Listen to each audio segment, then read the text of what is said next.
Ingvar Kamprad, a Swedish entrepreneur who hid his fascist past and became one of the world's richest men by turning simply designed, low-cost furniture into the global Ikea empire, died on Saturday at his home in Småland, Sweden. He was 91. His death was confirmed by the company in a statement on Sunday. He grew up on a farm in the lake-dotted province of Småland, in southern Sweden, a dyslexic boy who milked cows and found it hard to concentrate in school. His family was poor, and he earned money selling matches and pencils in villages. At 17, he registered his mail-order business in household goods, calling it Ikea, formed of his initials and those of his farm, Elmteryd, and village, Agunnaryd. Over the next 7 decades, Mr. Kamprad built Ikea into the world's largest furniture retailer, an archipelago of more than 350 stores in 29 countries across Europe, North America, the Caribbean, the Middle East and Asia, with sales of €38.3 billion, $47.6 billion, more than 930 million store visits and 210 million recipients of catalogs in 32 languages. It made him wealthy beyond imagining. Bloomberg Billionaires Index listed him as the world's 8th richest person, worth $58.7 billion. But his driving ambition led to alcoholism, years of fascination with fascism and, trying to lead his employees by example, into a life of almost monastic frugalities. All his life, Mr. Kamprad practiced thrift and diligence, and he portrayed those traits as the basis for Ikea's success. He lived in Switzerland to avoid Sweden's high taxes, drove an old Volvo, flew only economy class, stayed in budget hotels, ate cheap meals, shopped for bargains, and insisted that his home was modest, that he had no real fortune, and that Ikea was held by a charitable trust. It was not exactly so, as reporters found. His home was a villa overlooking Lake Geneva, and he had an estate in Sweden and vineyards in Provence. He drove a Porsche as well as the Volvo.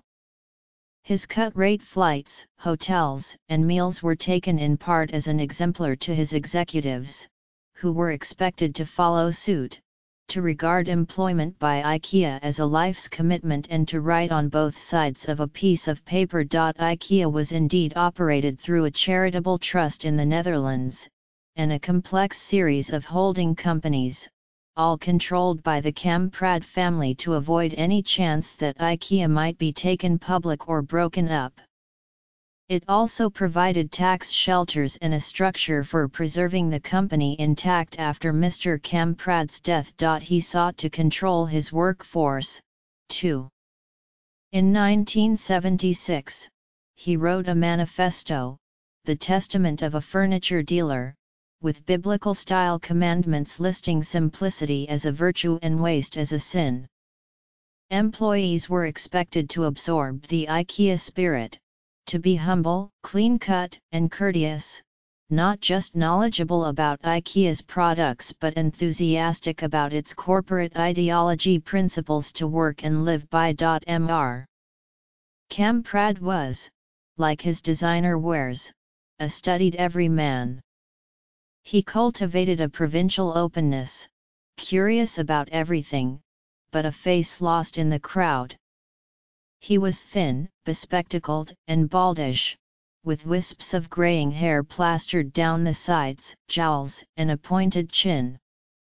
His blue denim shirts and khaki pants might have been a gardener's, but there was hard individuality in the dark eyes and compressed lips. While he lived mostly in seclusion, he traveled to Ikea stores around the world, sometimes strolling in anonymously and questioning employees as if he were a customer, and customers as if he were a solicitous employee.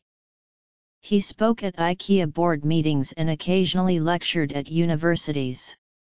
He rarely gave interviews, but made no secret of his alcoholism, saying he controlled it by drying out 3 times a year. To millions of IKEA customers and the general public, he was largely unknown beyond the authorized version of his life and IKEA's success. His Leading by Design, The IKEA Story, 1999, written with Bertil Torkol.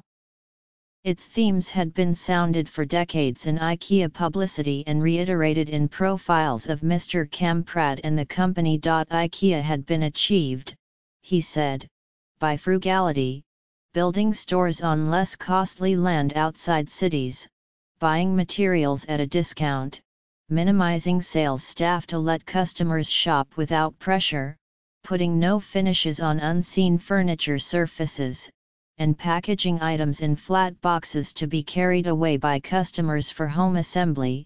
Instructions provided. In 1994, the Stockholm newspaper Expressen uncovered Mr. Kamprad's name in the archives of Per Engdahl, a Swedish fascist who had recently died. They showed Mr. Kamprad had joined Mr. Engdahl's fascist movement in 1942, and had attended meetings, raised funds, and recruited members. Even after the war's end in 1945, he remained close to the leader. In a 1950 letter to Mr. Engdahl, Mr. Kamprad said he was proud of his involvement. Mr. Kamprad responded humbly to the disclosures. In a message to his employees, he said his fascist activities were a part of my life which I bitterly regret, and the most stupid mistake of my life.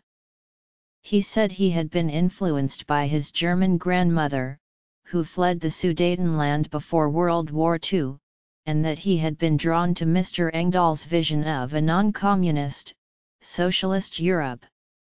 For Swedes, the revelations reawakened disquieting memories of World War II. While Sweden was officially neutral, German troops had traveled across the country from occupied Norway, and an unknown number of Swedes were Nazi sympathizers. After the disclosures, Jewish groups called for a boycott of IKEA, but its business suffered little, if at all, and Mr. Kamprad soon returned to themes of frugality. Well, I'm known as a very thrifty person, and the stores are meant for people like me, he told the New York Times in 1997 when asked about his contributions to the culture of IKEA. I don't fly first class on the airplanes, and the store's executives don't either. Ingvar Fifer Kamprad was born in Pjatteryd, Sweden, on March 30, 1926. He attended local schools and studied business in Göteborg. He founded IKEA in 1943, using money his father gave him for chores to register his mail-order business. In 1950, he married Kirsten Wadling. They had a daughter, Annika, and divorced in 1960. In 1963, he married Margaretha Sennert. They had 3 sons, Peter, Jonas, and Matthias. His second wife died in 2011. In 1953, he opened a showroom in Älmhult. In 1958, it became the first IKEA store. In the 1960s, IKEAs opened in Stockholm, elsewhere in Sweden, as well as Denmark and Norway. Alarmed by the company's growing sales, its competitors organized a boycott by IKEA's suppliers, but it backfired. Mr. Kamprad went to Poland for materials and manufacturing, which cut costs further. In the 1970s, IKEAs opened in Switzerland and Canada. In 1985, the first IKEA in the United States opened near Philadelphia.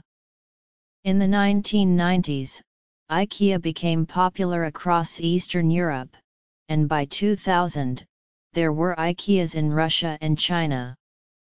The company owned the vast majority of its stores, though about 10% were franchise operations. In 1976, Mr. Kamprad moved to Switzerland.